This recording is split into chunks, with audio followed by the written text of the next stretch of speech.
Good evening and welcome to the third virtual conversation around continuity of learning for Montgomery County Public Schools. I guess this is the return of the Jedi for these virtual conversations, probably the best one, I hope. I'm excited to be here. I'm the Chief Communications Officer for Montgomery County Public Schools, Derek Turner. I'm happy to be your host today. And I'm here with some of my favorite friends to talk about all the things that our community wants to know as we enter phase 2 and the fourth marking period in MCPS. So let's do a quick round robin and introduce folks. We have Associate Superintendent for Student Family Support and Engagement, Rochelle Rubin. We have Associate Superintendent for Special Education, Kevin Lowndes. We have Associate Superintendent for the Office of School Support and Improvement, James Koutsos. We have our regular Associate Superintendent for Curriculum and Instruction, Nikki Hazel. We have the Director of Elementary Curriculum and Instruction, Brenda Lewis, and the Director for Secondary Curriculum and Instruction, Scott Murphy. How's everyone doing this evening? Doing great. Oh, well, thank you. All right, so we're just going to jump into this. We got lots of choices of where to start. So we figured we can start with the G's. So you want to do graduation, grades, or GPA? I think I want to start with James Koutsos and graduation. We are a few weeks away from the end of the school year for seniors. I believe that's May 22nd. And there's lots of anxiety and a lot of hidden hope about what's going to happen next. Am I going to get to walk across the stage with my diploma? Am I going to get to throw my hat in the air? What does this look like in the world of COVID-19 for MCPS, James?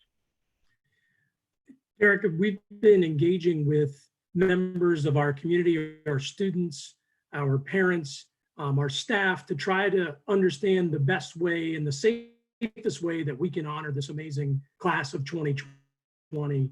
And we have been recently surveying students in the class of 2020 and parents to look at 3 different ways that we could potentially hold graduations this year. The first way that we're looking at is, and many districts are looking at, is potentially delaying graduations and waiting until late summer to possibly have some type of socially distanced in-person graduation.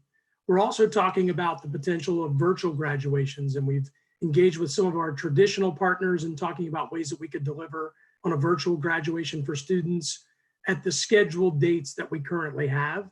And then we're also entertaining both virtual now and perhaps in person later, whether that be in the summer or during some traditional times in the 2021 school years like homecoming, Thanksgiving break, winter break. So those are some ways that we're investigating it thus far, but we've not come to any final decisions yet. So if a senior wants to chime in about what they envision their graduation to be, how do they go about doing that? So one of the ways that we've reached out to seniors, and one of the ways that they can provide input to us, is they can look for the survey that we've pushed out. Principals have noted on their social media pages this availability of the survey. We sent emails to every senior with the link to the survey. There's, I'm sure, a way that they can access it through the class of 2020 website page for MCPS. Multiple ways that they can engage and let us know. But if for some reason they don't have access to technology, they can certainly reach out to the school and their school principal to give a call and let them know what they're thinking. Great. And so we're excited for our seniors. Don't check out yet, seniors. We really need you to be part of our team all the way through, participate in the survey, give us your feedback. We want to make this the best experience possible for you. We know this is weird. This is weird for us too. So give us your feedback. Let us know. Parents, you can let us know as well. We're going to do what makes the most sense for our students at this time. So after we've done graduation, let's go to the topic that everyone wants to talk about, grades. It's fourth marking period. We closed out third marking period with grades, correct? Am I correct with this, Scott? Did we closed out third marking period with a regular grading system, and what are we moving into the fourth marking period with? Yeah, let me start with middle and high school. Our middle and high schools, yeah, we finished up third marking period. Thanks to our teachers and students for working on those assignments, wrapping up the third marking period with a letter grade. So families probably should have received by now a report card for the third marking period with a letter grade. And now as we go forward in the next phase, marking period 4, we're in a transition. And so we have developed a framework, like most districts across the country, of what we call a pass or incomplete framework for the fourth marking period. We know that during these times with remote learning, it's really tough to grade with precision in the ways we know it, with points and percentages and letter grades. And so as we transition into the fourth marking period, we're basing it on a framework that is pass or incomplete for this marking period in a way that is the most fair for our students and certainly errs on their side. But what we don't know just yet is how the fourth marking period, pass or incomplete, is going to interact with the third marking period for in high school to get to that semester grade. We know that that semester grade is a big deal. That's what counts for your GPA. That's what's recorded on your transcript. We know that our students, our parents are worried about that. And so we're looking at all kinds of options, and our board will be considering options in less than 2 weeks about how that semester grade will be calculated. Great. And Brenda, what's it looking like at the elementary level? How are grades being organized? Thanks, Derek. So at the elementary level, just like at high school, we did have grades completed and for third marking period, and you should have your child's report card that you've received at your home. For fourth marking period, we actually went to several stakeholders with really 2 options, a graded option and an ungraded option. And we heard loud and clear unanimously from our stakeholders just saying, we would like to go with the ungraded option. Still gives us the opportunity to really connect in with our students, to work with them on their learning, to provide that feedback. But we also heard loud and clear the concerns that came with equity. And really, as Scott alluded to, just having to look at our grading in a very different way. And at the end of the day, we want to ensure that our students do not receive anything punitive as a result of this pandemic, so that it's ungraded, but still having that interaction, still having that learning, still having that time to connect. So Nikki, you've been with me for a while. What is this final decision going to be made? We've been hearing these questions for a while. When is this going to happen? Derek, will you repeat the question again? I'm sorry, you froze for just a second. No worries. So when are we going to have a final decision about grading? Is this going to happen tomorrow? Do you get to make the decision in your office? No, I do not get to make the decision. We do hope to have a final decision in the next couple of weeks. We want our community members, our board members to really take some time to hear from stakeholders, as Scott mentioned, and take a little bit more time to think it through before we make that final decision. Great. So we're thinking about maybe May 12th is when the board meets again to have another conversation around grading? We should be hearing something around that time. Great. And I know this is stressful for a lot of folks, and they're anxious and they're worried. And so I'll turn to Rochelle. What can families do? What can students do when they're stressed about what's going to happen with grades? What things can they do? How is MCPS supporting them? So thank you, Derek. That's such a great question. There are a few things that we've been offering to our families and communities in relationship to how we can just manage stress overall during this time period. So first up, we have our Mindfulness Moments, which are available on our Be Well 365 website, as well, I believe, on the MCPS page. So parents can access that. There are a series of videos that just walk parents through different ways you can process utilizing mindfulness. Additionally, we have Waymaking, which is a new video that is being brought forward by the Director of School Psychologist, Dr. Christina Conley. And interestingly enough, the very first episode is about how to manage stress during this time. So those are 2 resources, and there's many more available on our website. Great. So we're taking questions live. So I'm looking at one of the questions now. It's back to you, James. Are we coordinating with our health officials to plan these graduations. And let me just say, we're not going to make any decision around graduations and venue spaces that's contrary to the health and safety of our students. I think that's first and foremost our priority in this. It's great to have people together. It's better to have them healthy and alive. So James? No, Derek, you're absolutely right. The safety of our students, of our community is first and foremost in our minds as we work through this complex challenge. And so anything that we recommend or consider moving forward will obviously be communicated and thought through with the CDC and other health officials in Montgomery County, as well as our state. And so we want to make sure that we're in compliance with what's expected in terms of having a safe environment for everyone. Great. And so now that we've talked about graduation and we've talked about grades and we've talked about stress, I think we've done. Ashley, I think the questions are still coming in. So what about teaching and learning during this time? What's going to be different for students who did the first 2 weeks, they were using the paper packets, we're in emergency closure. The next 2 weeks, they were closing out third marking period. We're in the next part now. What does this look like for our students and for our families? Okay, so we've heard a lot of feedback from our families and from our teachers. And so we actually want to take a moment to thank you for taking the time to provide us the feedback. And so I'll start with secondary. We have finished the third marking period. And so now we are in the phase and fourth marking period where students are beginning to receive assignments and some new learning opportunities from their teachers. And so we've been using the term office hours, and the feedback from the community is that phrase is a little confusing. So we really want to ensure that we're going to change the term office hours into check-ins. And we really want our teachers and our students to use that time that's been provided to check in with one another. So our teachers are really looking to have the students check in at the appropriate times.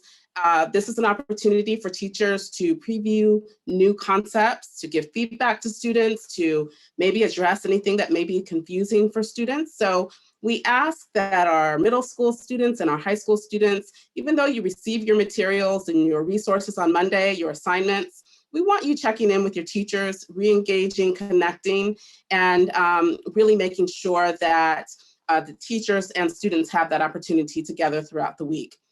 At the elementary level, again, we've heard feedback, and it's mixed feedback. Some really appreciate the scheduled time. Others find it difficult, given what may be happening in the home and how many children are in the home. And so we're going to continue with our mathematics and literacy. We want to ensure that students are getting about 30 minutes of that mathematics every other day and about 45 of the literacy live time with teachers. And then they also have time independently to do their work. We also want to emphasize the importance of the independent reading time, 20 minutes, 30 minutes for our primary students and more for our upper grade students. That's really important time as well. We have the art, music, and PE lessons that we also hope that our students will take advantage of. So again, we really want to capture the time that our students and our teachers are together. And as you talked about art and music, I got a chance to sit in on an interview with our superintendent and the teaching team from Oakland Terrace.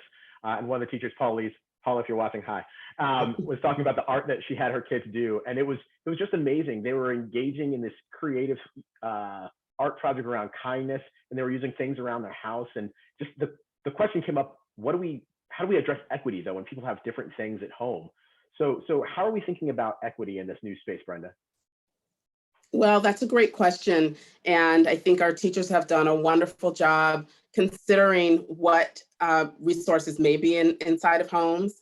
And I know that a lot of teachers have been very creative about thinking about look outside of your window and draw a picture or create some type of story. So they really are trying to make sure that they're capturing the imagination of students and not depending so much on what resources are at home. The other thing I did want to mention is that we also have these social emotional learning lessons that our teachers are doing through Michelle Rubin's office. And I just wanted to note that they are very important to our students, and our families have really expressed how much they appreciate those lessons. And Nikki, you talked about social emotional support for our students. Rochelle, I know you're doing some work around social and emotional support for staff. Tell us a little bit how we're supporting our teachers, both in their kind of wellness, and then Nikki and Scott and Brenda talk about how we're supporting them in terms of professional development. So thank you, Nikki. I think the SEL lessons are for students. We actually have created those lessons for parents. So our parent community can access some of those lessons and engage in that. And certainly some of them are for staff. Additionally, we've begun to think about the recovery process and what that will look like. And we're building quite a few things in to support our staff members, what that will look like over the summer, as far as restorative circles for how our staff members are responding to the current crisis, what they need to move forward. We're working on all of that. We're building in mechanisms so that staff members can directly ask us for individualized support around the variety of issues that they may confront. And then we're responding within 24 hours to that. And so we're also partnered with Dr. Sherwin Collette's office, where we're thinking about other things that we can do, like virtual time for staff members to talk to each other, to sort of unpack issues that are common threads throughout this process. So we're really excited about how we can support our staff members, because we know that for our staff, for our students to be well, our staff members additionally have to be well. And so we have another question. Community members asking, essentially, why don't we have the 8-hour school day that we traditionally do? Why are we in this new model where there's some synchronous and some asynchronous, which, by the way, is a great Scrabble word if you can get it all together. Adding the A there is great. So Brenda, Scott, Nikki, tell us why we're in this model that's half synchronous and half asynchronous versus just essentially repeating a regular school day.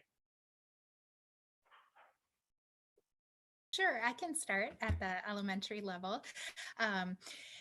That is a really good question. And as we were working to design the different phases, we really talked a lot about what does this virtual school learning look like. And to start, we wanted to get all of our students and our staff acclimated to this virtual environment. And that took a lot of work and a lot of patience with the training, but also just getting all of our elementary students acclimated into how to use a Zoom. How do you mute it? How do you unmute it? And really working so that our students became comfortable with one another and reunited, because in some ways it was like the first day of school, because they hadn't seen each other in over 2 weeks and they were able to come together.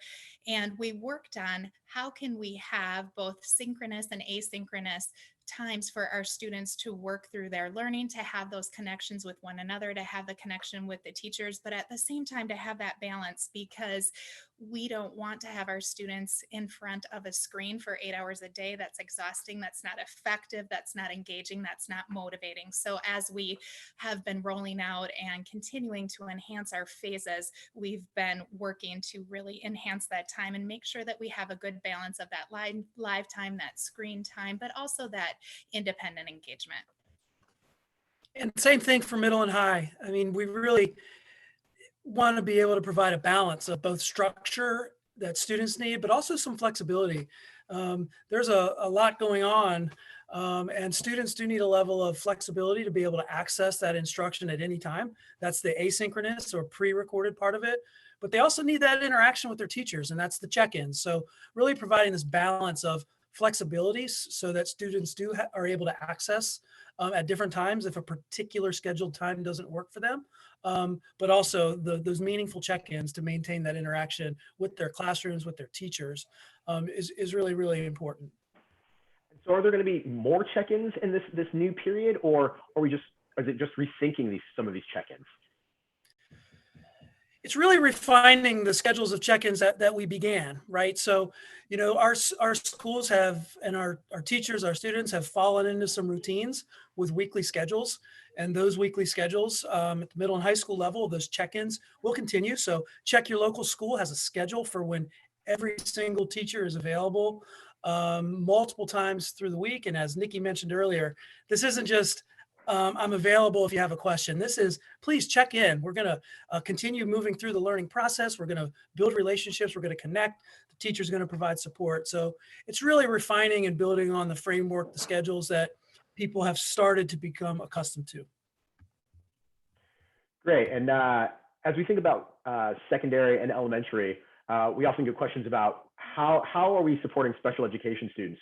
So Kevin, talk a little bit about how this is working for our special education students and how we continue to support them.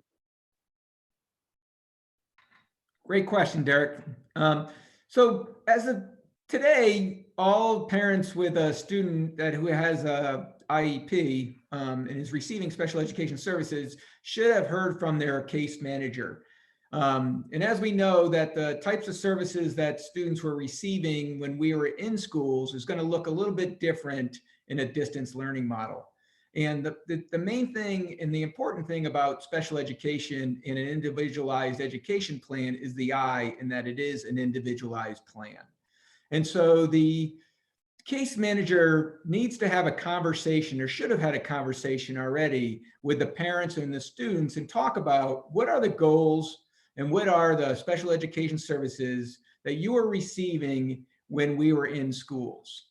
Now let's look at those goals and think about how can we provide the special education services in a distance learning model. And between the parent and the student, when it's appropriate, and the case manager, they should come up with a plan that discusses how the special education services are going to be provided in this distance learning model. And they should develop a schedule for when the students are going to receive those services. Now, it is going to look very different for every student, just because of what I said earlier about the main important thing about an individualized education is the I, the individualized.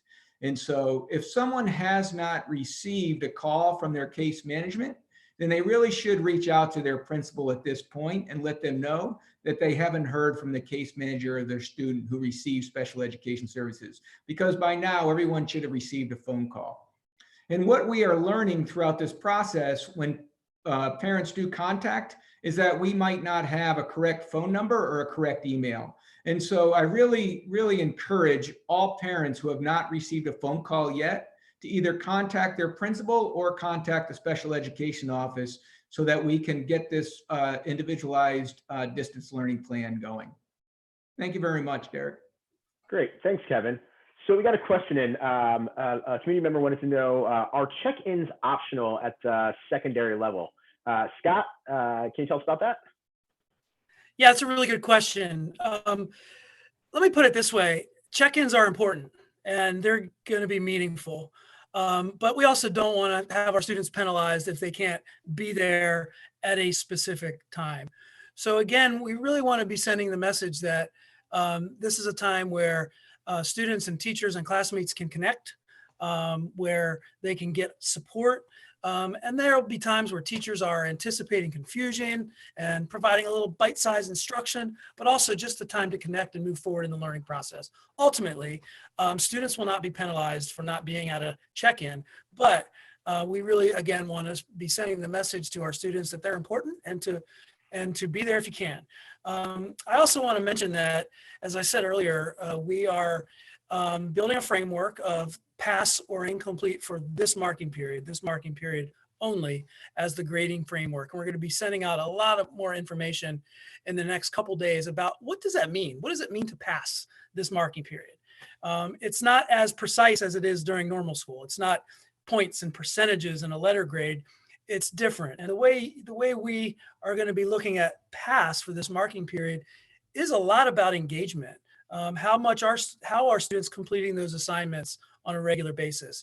Are they showing up to those check-ins to connect with their teachers? How are they actually doing on the assignments that they're that they're doing each week. So put all that together, sort of multiple ways of looking at whether a student passes, and being at those check-ins is part of it. So does that mean that there's attendance being taken in the traditional way, that you get checked if you're in your virtual seat at 9 o'clock? There's not. So we are not taking attendance in the traditional sense. And if a student doesn't come to a check-in, they're not marked absent. But we are keeping track of who's there, because again, it's part of the portrait of how much a student is engaged during this period of remote learning. And I know, Rochelle, your team is really thinking about that engagement as well, in a different way. If kids aren't logging in, or if they're not part of the classroom experience, how are we working to make sure we bring them back into the fold?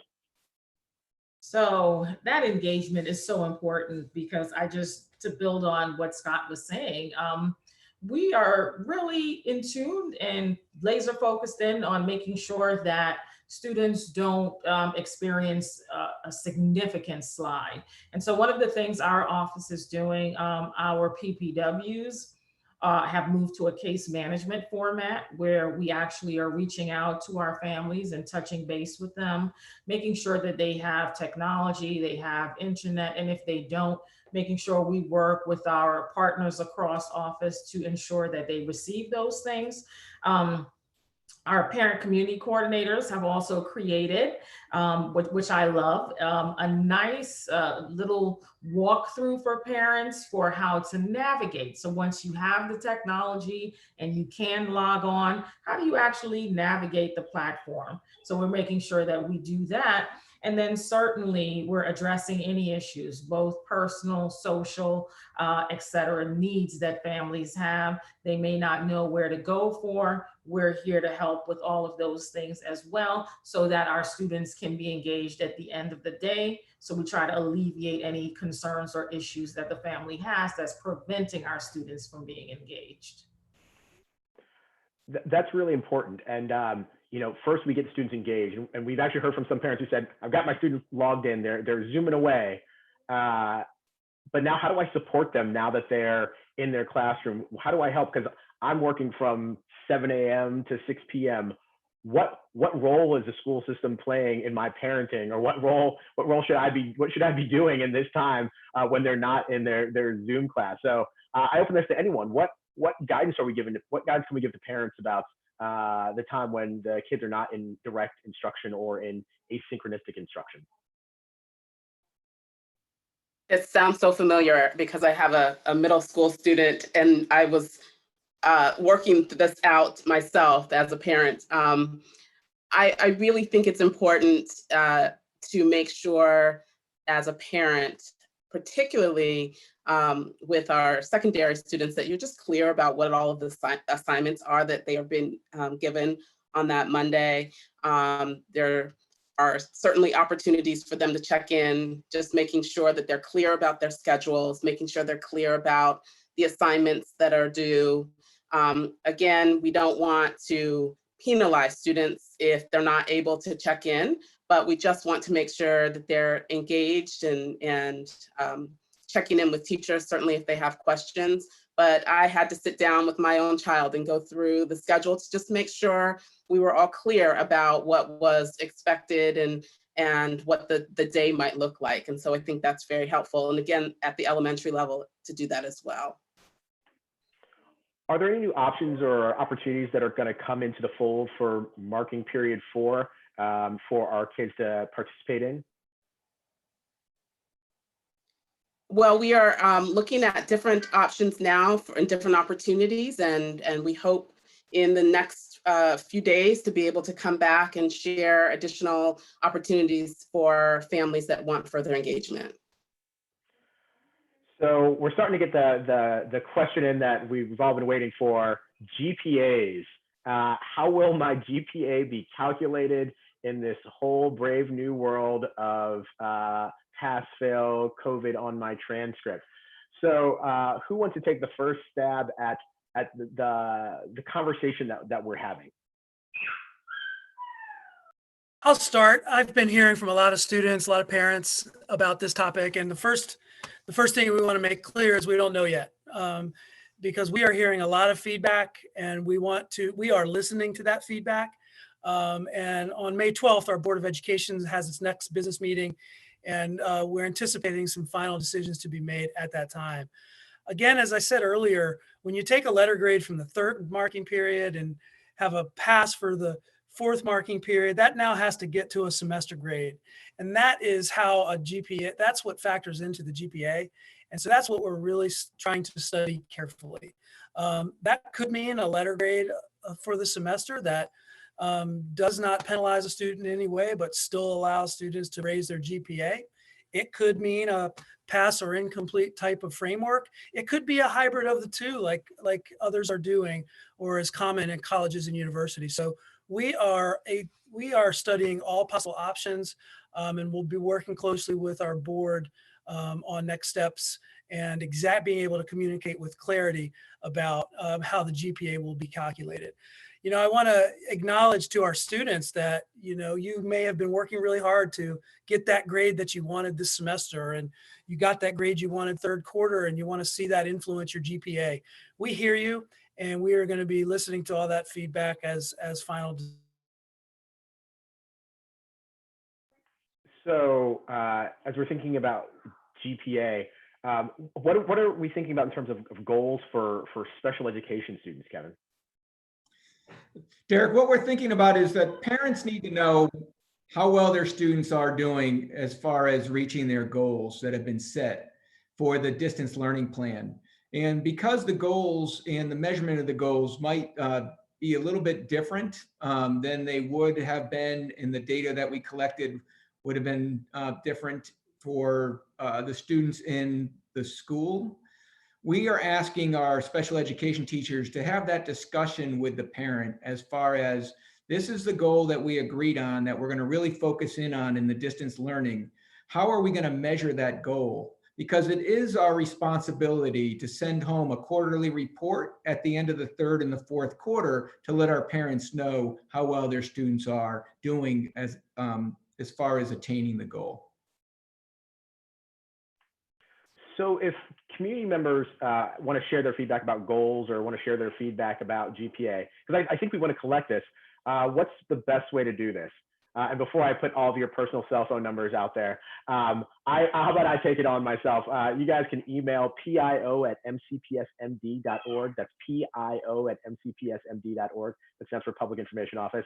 And send them to us. We're going to collect them and share them with the board. We're going to share them with the superintendent and with everyone in this group because we want to hear your voice. We want to get your feedback because we want to make sure that your voice is reflected in our thinking as we go through this process. So we've been spending a lot of time talking about kids in our system. We were talking about our oldest students and our youngest students, but there's a group of students who are probably in the biggest limbo ever, kids who are going into kindergarten next year. And since our usual process is you walk your kid to the kindergarten, you have kindergarten orientation, you walk to the door, you get to walk down the hallways and get lost with your kid. How are we getting kids registered and enrolled for kindergarten next year? Rochelle, can you talk a little about that? Yes, so we're actually really pleased and proud to be able to lift up a virtual enrollment, which does have a component for families who may not be able to engage in that. So all of our schools will have the opportunity to, on their school website, put up the enrollment process and the link to be able to log on and do that. Additionally, if you're not able to do that, we have a call-in phone component where families can call in, and then there'll be someone there to walk them through the process, as well as they'll be able to scan documents, etc. We really have a very robust enrollment process that we've been able to stand up, and it was a major undertaking, but lots of people contributing to that and some really great work. So we're happy that the enrollment process for kindergartners will go forward. Great. And what about other forms of enrollment? What about international admissions and other programs?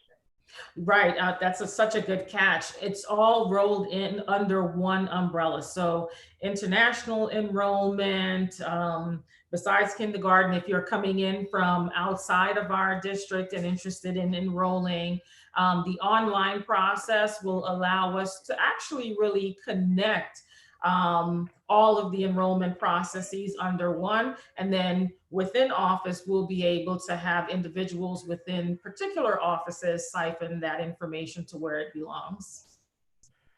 Great. So we have another question in, and I can handle this one, or I can punt it to you, James. Can you still get a Chromebook? Is it too late? Have we lost our window? Are you left technology-less? Well, how about if I start us off, Derek, and then you can kind of fill in where I miss. Yes, students, you can still get a Chromebook. We've moved away from the larger distribution processes that we've implemented over the last couple of weeks, and now kind of honing in on a more targeted, a more case management approach with individual schools. Principals are working collaboratively with our chief technology officer's office to kind of sort through the requests, make sure they have a clean list of folks who still need Chromebooks. And then they're implementing a couple of different ways to get Chromebooks in the hands of students. They could be small batch or limited distributions. They could be more close to community or maybe even home delivery type options that are still being formulated as schools work together with central office to do those smaller, more community-based distributions. Great. And the question we were getting, so do I need to grab a Chromebook if we're going to be opening up in just a few weeks? They're asking, when are we going to announce when schools are going to reopen? And I will tell you, I will let you know the minute that I know. We don't know before the governor announces it. I mean, I'm not going to sneak up behind and look at his notes, but I can tell you that we're waiting to find out what to do next. But we're not just waiting. We're also planning for some options. What will we do if school buildings can't be utilized until July or until the fall or until much later on? So I know some of you are working on a recovery plan together. Can you talk a little bit about what that looks like and what kind of ideas are you tossing around? So I'll start, and my colleagues can certainly chime in. We are all a part of a large team that is working on a recovery plan that will actually begin in the summertime. While we would love to see our students at school face-to-face this summer, we don't know if that's actually going to be a possibility. So we are really thinking about how we can re-engage our students this summer and then into the fall, either face-to-face at school or online, or hybrid of both maybe. And so we are really just kind of planning for a lot of what ifs. And we want to make sure this summer that we've really addressed any learning loss that students may have. We know that students are in different situations right now. Some may not be able to engage on a regular basis with what we have provided.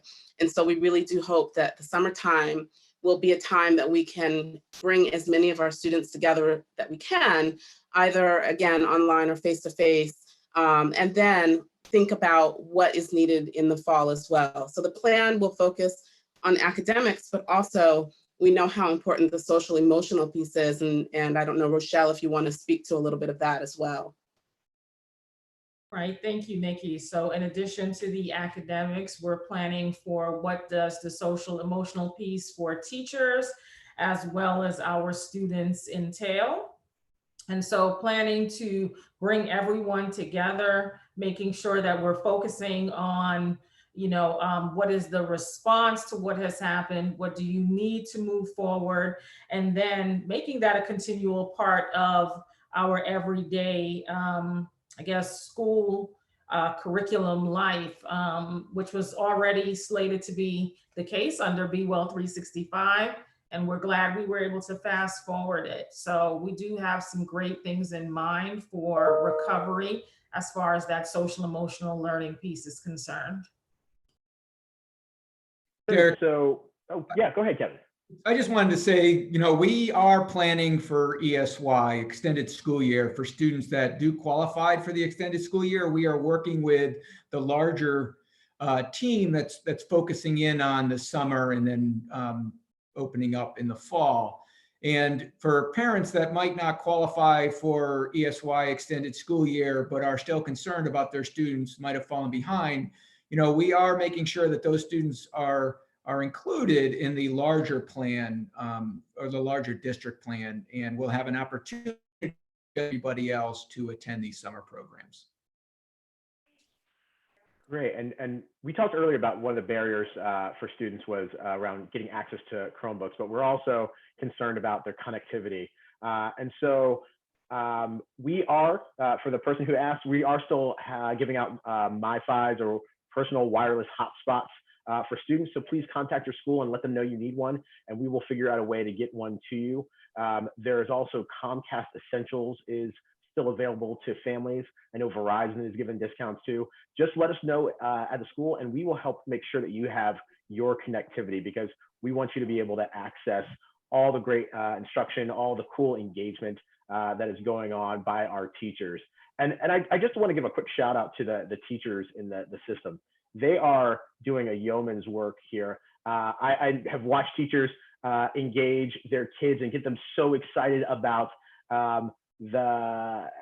algebra and about parentheses. I don't know how you get excited about parentheses, but the kids were geeked. It was great. But at the same time, they also had their kid in a Zoom class behind them. And you just wonder, like, there's a lot going on, and these teachers are juggling a lot the same way that our parents are. So a round of applause to them. We got another question in about how do you enroll in programs like Edison or the magnet programs? Are those already completed for the year? Yeah, those processes are still happening. Families will receive notices in the mail for programs they're still waiting to hear about. And if they have any questions about any programs, I'd ask them to go to our website, the special programs website, or consortium choice website. Lots of information there about the status of special programs. Quick email if you have a question about the status of your child. But all of those processes are moving forward, and we are planning ahead for next school year. Great. All right, so I think we're nearing the end of our time. I'm looking to see if there are other questions coming in, but while we wait, how about I do a quick round robin? Who wants to get the most important thing that families should know in the fifth week of continuity of learning?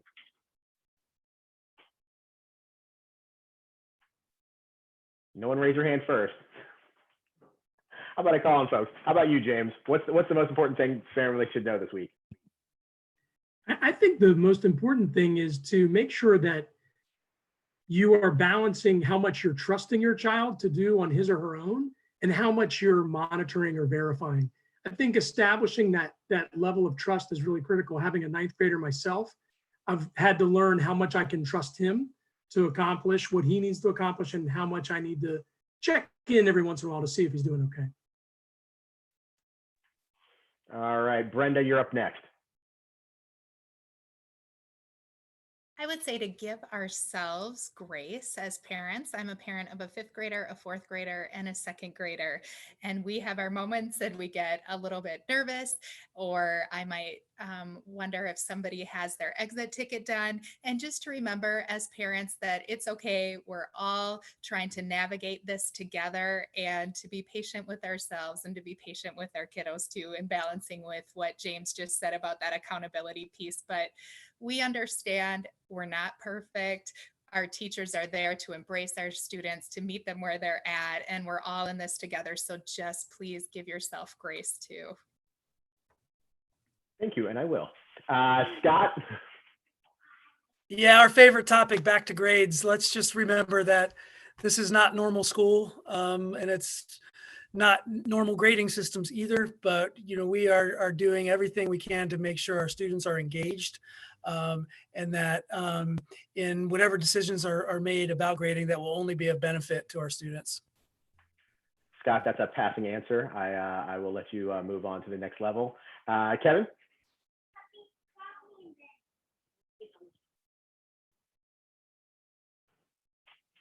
Kevin's abandoned me. How about you, Rochelle? Okay, I will say to think about the fact that we have a ton of resources available all over our MCPS website that parents can utilize to just get through the day or just navigate or just answer some questions. And then I think one of the most important pieces is just to keep in mind that these are not regular circumstances. And it's okay if you feel sort of stressed or you feel like you need to just check out for a minute and then check back in. But just knowing that we're in it with them is I think one of the most important pieces. All right, you're up, Kevin. Sorry about that. My computer froze. I got nervous because the dog came down and started barking. He hasn't barked all day. Hey, this is the world we live in now. Exactly. So I would just say, if a parent has a question, to reach out and contact the teacher of the school, and don't just sit there and wonder and get mad or upset because you think that something's not going right. That, it really are in this together, and we all need to work together and come up with some common agreements. And if you get frustrated, turn on MCPS TV and watch a mindfulness moment. Those things are great. Calm my stress all the time, and a little bit of yoga, and you're in good shape. So last, my favorite co-host, Nikki, what's your guidance to families? I just want to reiterate again for our secondary families, the re-engagement, connecting with teachers is really important if your child is able to do so. But I also want to say, as we've been listening to parents, again, in many different situations, some feeling very stressed about assignments, you can always contact your child's teacher to say, I can't turn this in at the time, or my child can't get it in, but maybe at a different time, or we need the weekend, or what have you. So please don't feel stressed about any timelines or due dates. We really want this to work for your family.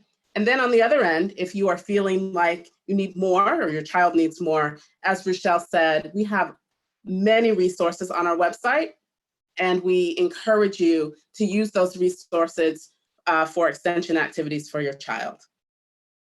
Thank you. Great. And I'll do my quick plug again for MCPS TV. If your kid missed the Eureka lesson this week and you want to turn it on, they're there for you. You can watch them multiple times over and over. You can just keep watching them all day long. I find MCPS TV to be fascinating. I also help supervise it, so I'm a little biased.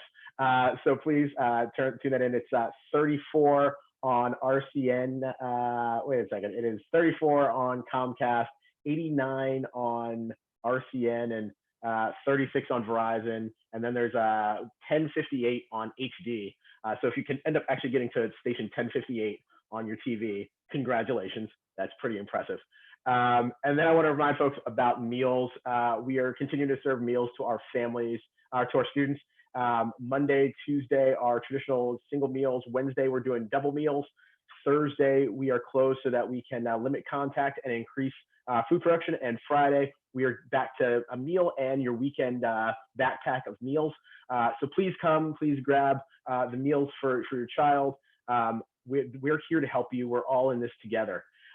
So I want to thank everyone for being here. And I made it 49 minutes without referencing a Disney movie. So go me. I'm sure the YouTube crowd will be thrilled to see me stop doing that.